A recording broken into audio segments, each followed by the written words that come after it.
할렐루야! 오늘도 우리에게 주신 말씀을 통해서 큰 은혜 받는 귀한 시간 되길 원합니다. 창세기 49장은 야곱의 축복이라고도 불려집니다. 하지만 엄밀히 말하자면 축복이라고 하기에는 좀 어려운 내용들도 담고 있기 때문에 야곱의 예언적 유언이다, 그렇게 말하는 것이 더 정확할 거예요. 그래서 오늘도 말씀의 제목을 야곱의 유언이라고 잡았습니다.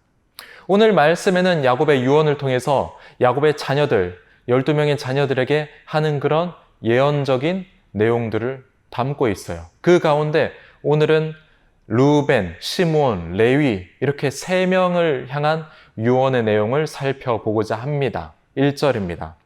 야곱이 그 아들들을 불러 이르되 너희는 모이라. 너희가 후일에 당할 일을 내가 너희에게 이르리라.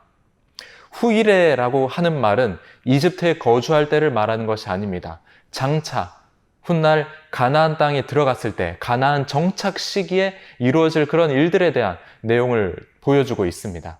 그래서 야곱의 아들들 개개인이 아니라 그 지파들, 12지파를 향한 예언적 유언이다, 그렇게 보는 것이 합당할 거예요. 3절 4절 보겠습니다. 르우벤아 너는 내 장자요 내 능력이요 내 기력의 시작이라. 위풍이 월등하고 권능이 탁월하다마는 물의 끓음 같았은즉 너는 탁월하지 못하리니 내가 아버지의 침상에 올라 더럽혔음이로다. 그가 내 침상에 올랐었도다. 자, 성경시대 장자는 다른 아들들보다 유산을 2배나 더 많이 받았습니다. 그만큼 특권을 많이 누렸어요. 왜냐하면 앞으로 이 집안을 이끌어 가야 될 리더의 위치에 서 있어야 됐기 때문입니다. 리더는 특권을 받은 만큼 책임감도 뒤따랐습니다. 하지만 르우벤은 장자의 책임감을 지키는 것에 실패합니다. 아버지의 첩이었던 빌하와 간통을 해버리기 때문입니다. 그 사건은 창세기 35장에 기록되어 있습니다. 자신의 아들이 자신의 첩과 간통을 한 그 사건에 대해서 야곱이 그 사건을 들은 이후에 어떻게 반응했는지는 35장에 나오지 않아요. 그런데 오늘 이 유언에서 야곱의 감정이 어땠는지를 보여주고 있습니다. 이렇게 말하네요. 네가 아버지의 침상을 더럽혔다. 그때의 분노와 충격에 대해서 말하는 거예요. 그러면서 르우벤을 향해서 물의 끓음 같다. 물이 끓어 넘쳐난 것처럼 정욕이 끓어오르는 것을 제어하지 못하고 그런 일들을 저질러 버렸다, 그렇게 책망을 합니다. 르우벤은 이렇게 저주가 섞인 유언을 듣게 되고요. 르우벤 지파에서는 사사, 왕, 예언자가 단 한 명도 나오지 않습니다. 5절입니다. 시므온과 레위는 형제요 그들의 칼은 폭력의 도구로다. 자, 시므온과 레위는 따로 언급하지 않고 함께 언급하면서 형제라고 말하죠. 실질적인 형제의 개념보다는 연합, 동맹이란 의미를 가지고 있습니다. 자, 이 둘이 연합해서 악한 사건을 저질렀다는 거예요. 바로 디나의 강간 사건에 대한 세겜 사람들을 몰살해버린 그 사건을 말하고 있습니다. 자신의 누이가 나쁜 일을 당하니까 그들이 달려가서 세겜 사람들 할례를 받게 하고 그냥 쑥대밭으로 만들고 약탈을 하죠.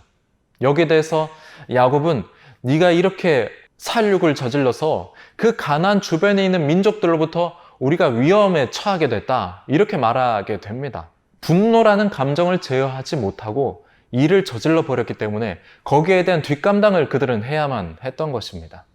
그래서 6절에서도 그들의 모의에 상관하지 말라, 그들의 집회에 참여하지 말라고 하면서 분노대로 사람을 죽이고 약탈한 것에 대한 책망을 하고 있습니다.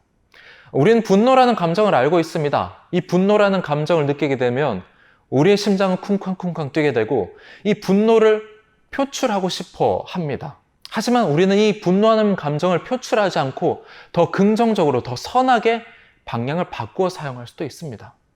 억울한 일을 당했을 때 여기에 대해서 분노를 표출할 수도 있겠지만 내가 억울한 일을 당했기 때문에 다른 억울한 일을 당하는 사람들을 도와줄 수도 있고요. 그런 억울한 일들이 생겨나지 않도록 선한 일을 위해서 내가 가진 능력을 쓸 수도 있을 것입니다. 분노의 감정, 이 노하기를 더디하라, 성경도 말하고 있어요.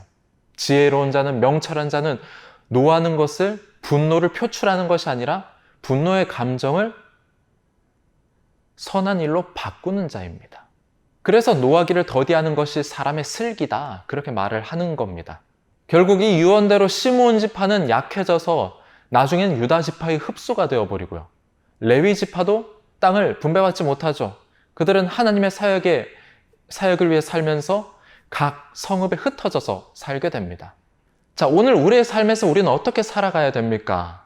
내가 가진 분노, 내가 가진 정욕, 내가 가진 감정대로 사는 것이 아니라 나는 그리스도인이라는 책임감을 가지고 이 세상에 대해서 우린 장자잖아요. 먼저 택함을 받은 하나님 나라의 장자이기 때문에 이 세상을 살아갈 때도 책임적인 자세로 살아가야 됩니다. 그리고 분노하는 감정이 찾아올 때, 어떤 감정적으로 흔들리는 상황들이 찾아올 때 거기에 대해서 동요되어서 감정을 표출하는 것이 아니라 그 감정, 그 상황들을 나에게 주신 하나님을 묵상하면서 이 감정을 선한 방향으로 사용할 수 있어야 돼요. 그것이 그리스도인이 이 세상에 대해서 가져야 할 책임감입니다. 오늘 우리에게 주신 삶의 자리에서 그리스도인이라는 책임적인 자세로 모든 삶 가운데서 승리하는 성도 여러분 되시기를 주님의 이름으로 축복합니다.